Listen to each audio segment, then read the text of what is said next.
नमस्कार प्यारे बच्चों, आशा करता हूँ आप सब अच्छे होंगे। तो चलिए शुरू करते हैं।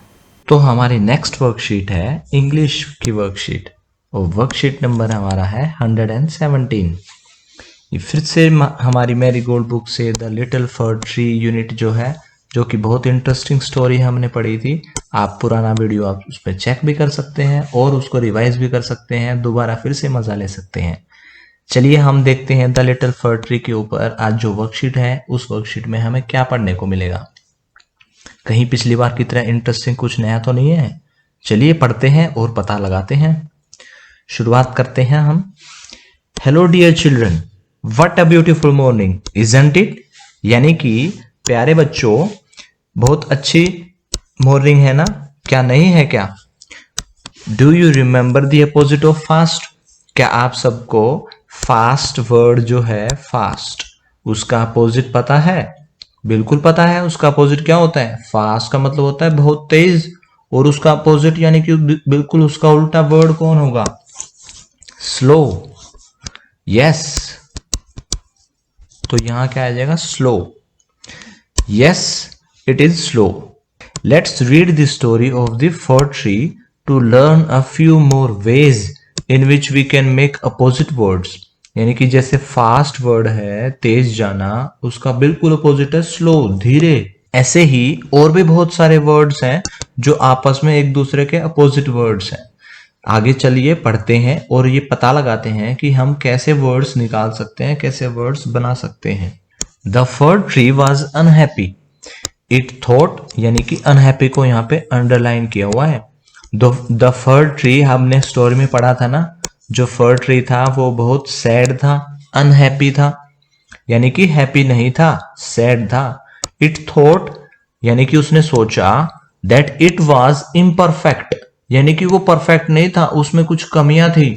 बिकॉज बर्ड्स वर अनेबल, यानी कि जो बर्ड्स थे वो नहीं कर पा रहे थे। एबल मतलब करना, करने योग्य है, और अनेबल का मतलब नहीं करने योग्य है। तो birds were enable to make nests on it, यानी कि इस पेड़ पर जो बर्ड्स थे वो अपना नेस्ट, अपना घोंसला नहीं बना सकते थे।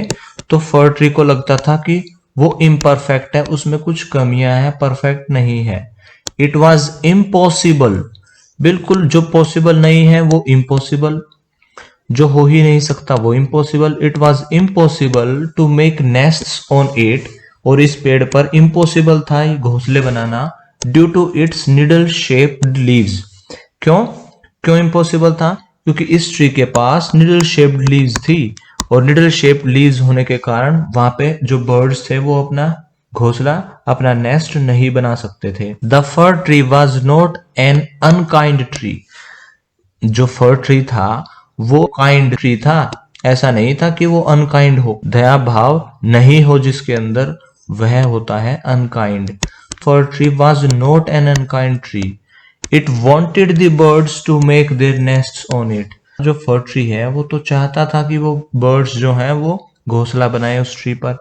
व्हेन द मैजिशियन डिसाइडेड, जब जो मैजिशियन था, अब बताओ कमेंट्स में उस मैजिशियन का नाम क्या था। स्टोरी हमने पढ़ी है ना। When the magician decided to reward, जब उसने उसको रिवॉर्ड दिया, मैजिशियन ने डिसाइड किया था ना, क्यों डिसाइड किया था ये भी बताओ। स्टोरी पढ़ो और स्टोरी पढ़ के बताना, जरा रिवाइज करना, इसको ध्यान दो कि मैजिशियन ने क्यों डिसाइड किया था उसको रिवॉर्ड देना है। विशेस का 4 विश दी थी, 4 विश का रिवॉर्ड दिया था। The fir tree used them to change its appearance, और वो कैसा अपीयर हो रहा है उसकी लीव्स को बदलने के लिए फर ट्री ने विश जो थी वो इस्तेमाल करी थी। बट सून, लेकिन बहुत जल्दी ही रिक्वेस्टेड टू अनडू ऑल, लेकिन जो जो उसने चेंज करवाए अपने लीव्स में, अपनी अपीयरेंस में, जैसा वो दिख रहा था, अपीयर होना मतलब जैसा दिख रहा है, वह पेड़ जैसा दिख रहा है वो उसकी अपीयरेंस है। बट सून ही रिक्वेस्टेड टू अनडू, लेकिन उसने जो चौथी विश मांगी थी वो यही तो थी कि उसने जो भी 3 विश लेके देख ली हैं उन सब से वो बिल्कुल अनसेटिस्फाइड था, यानी कि संतुष्ट नहीं था, सेटिस्फाइड नहीं था। तो उसने क्या किया, टू अनडू। अनडू मतलब कि जो भी किया है उसको वापस से वैसा ही कर दो, and go back to his old self, और जैसा वो पहले था बिल्कुल वैसा ही उसने रिक्वेस्ट किया चौथी विश में। Dear students, read the passage given above once again. अब आपको दोबारा पैसेज पढ़ना है। Did you notice the underline words? क्या आपने अंडरलाइन वर्ड्स को नोटिस किया? ऐसे वर्ड जिसपे नीचे लाइन लगाई हुई है ना, अंडरलाइन किया हुआ है। Yes, you observe them correctly. These words have I M यानी im and U N un placed before a word. अभी हम देखते हैं दोबारा से, इनको ऑब्जर्व करते हैं। देखो जो अंडरलाइन वर्ड है, हैप्पी से पहले अन लगाया हुआ है, यानी हैप्पी का अपोजिट हो रहा है sad. The fir tree was sad, तो the fir tree was unhappy भी लिख सकते हैं हम, यानी कि हैप्पी का बिल्कुल अपोजिट अन लगाया ना। इसके साथ साथ जैसे इम्परफेक्ट, ऐसी चीज जो परफेक्ट नहीं है, इम्परफेक्ट। आगे चलते हैं, अगला वर्ड कौन सा अंडरलाइन किया हुआ? अनएबल। अनएबल, तो एबल वर्ड जो था उसका मतलब होता है कि जो कुछ कर सकता है, जिसकी एबिलिटी है, और अनएबल का मतलब है उसका अपोजिट। नेक्स्ट वर्ड देखते हैं हम जो अंडरलाइन है, इम्पॉसिबल, जो पॉसिबल नहीं है उसका अपोजिट इम्पॉसिबल। अगला है अनकाइंड।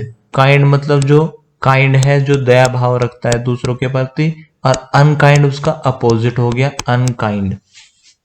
नेक्स्ट देखा हमने वर्ड अनडू। डू मतलब कि करना है, और जो करा है उसको वापस से नहीं करना, या उसको कोई फायदा नहीं हुआ उसका करने का, या फिर गो बैक टू ओरिजिनल है, तो हम क्या कहेंगे? अनडू। उसका अपोजिट कर दिया हमने अन लगा के। तो इसका मतलब हमने बहुत सारे वर्ड ऐसे देखे हैं यहाँ पर जहां पे या तो अन लगा हुआ है वर्ड से पहले, या इम लगा हुआ है वर्ड से पहले। ये रहा इम, ये रहा इम, ये रहा अन, ये रहा अन, ये रहा अन, और ये रहा अन। लेकिन जरूरी नहीं है हमेशा ऐसा ही हो। जैसे हमने सबसे पहले तो यही देखा था, फास्ट और स्लो, लेकिन अपोजिट मीनिंग है ना। लेकिन बहुत सारे अपोजिट वर्ड तो ऐसे ही बनाए जा सकते हैं। जैसे जो भी वर्ड है उसके पहले हम इम या अन लगा के हम अपोजिट वर्ड बना सकते हैं। ठीक है, तो अभी आपको क्या करना है, now right these words and read them allowed. तो इन्हीं वर्ड्स को आप एक बार पढ़ के दोबारा बोल के देखिए, और अच्छे से बोल के देखना है। Im, un, they are called a prefix. उनको हम क्या बोलते हैं? प्रीफिक्स। जो पहले, प्री मतलब पहले, फिक्स जो पहले फिक्स किए जाते हैं। किसके पहले फिक्स किया जाते हैं? They that you put at the beginning of a word. जो आप किसी वर्ड की बिगिनिंग में, शुरुआत में, जैसे यहां पे आपने वर्ड लिखा है तो आप इसकी शुरुआत में यहां से शुरू करते हैं ना वर्ड लिखना, तो आप यहां पर एक वर्ड फिक्स करते हैं, उसको हम प्री फिक्स कहते हैं। जो इस वर्ड के लिखने से पहले कुछ वर्ड फिक्स कर दिया हमने। तो हमने जैसे यहाँ पे क्या फिक्स कर दिया, डू लिखने से पहले अन फिक्स कर दिया ना, तो अनडू एक वर्ड बन गया नया। तो ऐसे हम क्या बना सकते हैं? अपोजिट वर्ड्स बना सकते हैं। अब नीचे देखते हैं, कुछ पॉइंट्स लिखे हैं, उनको एक बार दोबारा देखते हैं। If prefix changes the meaning of a word. तो अगर हमने वर्ड लिखा है तो उसके सामने, उसके आगे अगर हम कुछ, उससे पहले अगर कुछ हम कुछ वर्ड यूज कर लेते हैं, फिक्स कर देते हैं, तो उससे उसका मीनिंग चेंज हो जाता है। ऐसा हमने देखा है। और ऐसे प्रीफिक्स देखे हमने तो जो बिल्कुल ही अपोजिट मीनिंग कर देते हैं।